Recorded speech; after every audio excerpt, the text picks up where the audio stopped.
when did you first hear about hip hop? Wow, this was back in junior high school. I used to hear about hip hop. You know, I used to see flyers and stuff like that. And just hearing about it, you know, from people in the neighborhood. You know, I lived in Castle Hill Projects. My cousin Cheryl, she had went to school with a girl named Lisa Lee that was actually Bambaata's MC. She used to go with a guy named Curtis. And Curtis was from Monroe Projects. And he was in a group, another Bambaata group, called the Crazy 8 Zulu Crew. So me hanging out with them, that was really my first introduction into knowing about hip hop. I believe it was in '79. That's when I met DJ Jazzy J. Jazzy J was the boyfriend to a girl in my building named Denise. So them two were a hot item, you know, and I was like their little brother. You know, I lived in the building and I used to go to the house every day because I had a crush on Denise's little sister, Laverne. But you gotta remember, back then in the 70s, Bronx River Projects and Castle Hill Projects did not get along. Yeah. You know, I used to see the Castle Hill and Bronx River fights and stuff, you know. So Jazzy ended up DJing in the park, in Castle Hill Park. That was in the back of my building. And that's when I began to meet the rest of the Zulu Nation council members. And it seems like everybody in my building hooked up with a Zulu.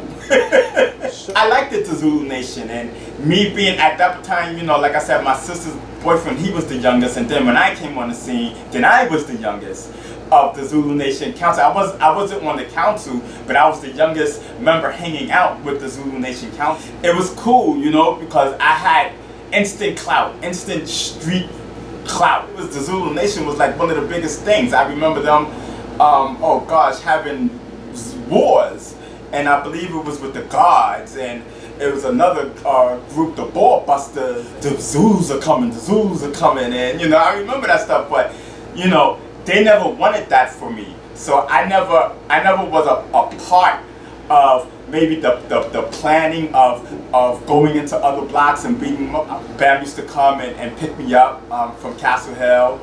And I used to just ride around with him. During that time, you know, nothing never happened. So I did not know nothing during that time until one day I was cutting school, and I didn't want to get caught by Officer Williams. That's the police officer from Stevenson High School.